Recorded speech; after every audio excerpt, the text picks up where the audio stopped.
ದೇಶದ ವಿವಿಧ ರಾಜ್ಯಗಳಲ್ಲೂ ವರುಣ ಅಬ್ಬರಿಸಿ ಬೊಬ್ಬರಿತಾ ಇದ್ದಾನೆ. ಅದರಲ್ಲೂ ಮಹಾಮಳೆಗೆ ಮುಂಬೈ ಮತ್ತೆ ಬೆಚ್ಚಿ ಬಿದ್ದಿದೆ. ಅಂಡರ್ಪಾಸ್ಗಳು, ರಸ್ತೆಗಳೆಲ್ಲ ಮುಳುಗಿ ಹೋಗಿ ನೆನ್ನೆ ವಾಹನ ಚಾಲಕರ ಗೋಳು ಹೇಳತೀರದಾಗಿದೆ.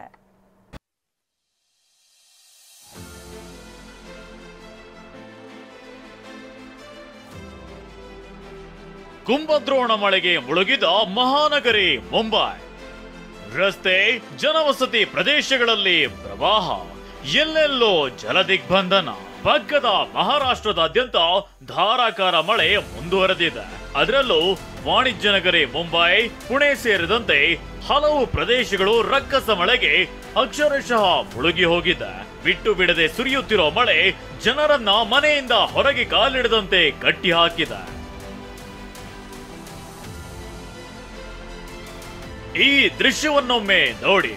ಇದು ಮಹಾರಾಷ್ಟ್ರದ ರಾಯಗಢ ಜಿಲ್ಲೆಯ ಗ್ರಾಮವೊಂದರ ಸೇನ್.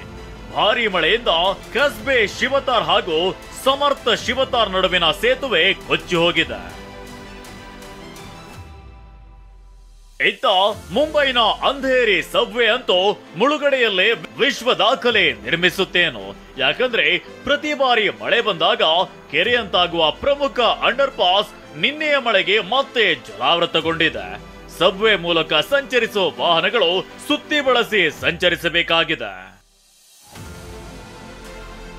ಪುಣೆಯ ವಡಂಗಾಂವ್ ಶೇರಿ ಪ್ರದೇಶದ ಈ ದೃಶ್ಯ ನೋಡಿದ್ರೆ ಎಂತವರು ಬೆಚ್ಚಿ ಬೀಳ್ತಾರೆ. ಆನಂದ್ ಪಾರ್ಕ್ ಬಳಿ ನಿನ್ನೆ ಬೆಳಿಗ್ಗೆ 7:51 ಸುಮಾರಿಗೆ ಶಾಲೆ ಮಕ್ಕಳನ್ನ ಕರ್ಕೊಂಡು ಹೋಗ್ತಿದ್ದ ಓಮಿನಿ ಮೇಲೆ ಬೃಹತ್ ಮರ ಬಿದ್ದಿದೆ. ಅದೃಷ್ಟವಶಾತ್ ಯಾವುದೇ ಮಕ್ಕಳಿಗೆ ಗಾಯಗಳಾಗಿಲ್ಲ. ರಸ್ತೆಯ ಮತ್ತೊಂದು ಕಡೆಯಿಂದ ಬರ್ತಿದ್ದ ಸ್ಕೂಟರ್ ಸವಾರನ ಮೇಲೂ ಮರ ಬಿದ್ದಿದ್ದು ಪ್ರಾಣಾಪಾಯದಿಂದ ಪಾರಾಗಿದ್ದಾನೆ.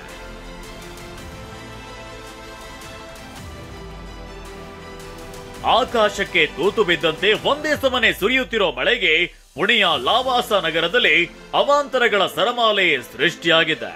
ನಿರಂತರ ಮಳೆಗೆ ಭೂಕುಸಿತವಾಗಿದ್ದು ಕುಸಿದು ಬಿದ್ದ ಕಟ್ಟಡಗಳಲ್ಲಿ ಜನರ ರಕ್ಷಣೆಗೆ ಎನ್ಡಿಆರ್ಎಫ್ ತಂಡ ದೌಡಾಯಿಸಿದೆ.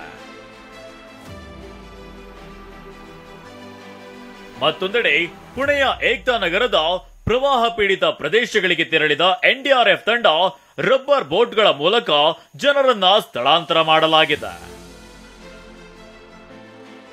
ಧಾರಾಕಾರ ಮಳೆಯ ನಡುವೆ ಮುಂಬೈ ಜನರು ಟ್ರಾಫಿಕ್ ಜಾಮ್ನಿಂದ ಹೈರಾಣಾಗಿ ಹೋಗಿದ್ದಾರೆ. ಪ್ರಮುಖ ಜಂಕ್ಷನ್ಗಳಲ್ಲಿ ಟ್ರಾಫಿಕ್ ಜಾಮ್ ಉಂಟಾಗಿದೆ. ಬಿಟ್ಟು ಬಿಡದೆ ಸುರಿಯುತ್ತಿರೋ ಮಹಾಮಳೆಗೆ ಗುಜರಾತ್ ಕೂಡ ತತ್ತರಿಸಿ ಹೋಗಿದೆ. ರಾಜ್ಕೋಟ್ನಲ್ಲಿ ಪ್ರವಾಹ ಪರಿಸ್ಥಿತಿ ನಿರ್ಮಾಣವಾಗಿದ್ದು ಮುನ್ನೆಚ್ಚರಿಕಾ ಕ್ರಮವಾಗಿ ನಿವಾಸಿಗಳನ್ನ ಸುರಕ್ಷಿತ ಸ್ಥಳಗಳಿಗೆ ರವಾನಿಸಲಾಗಿದೆ.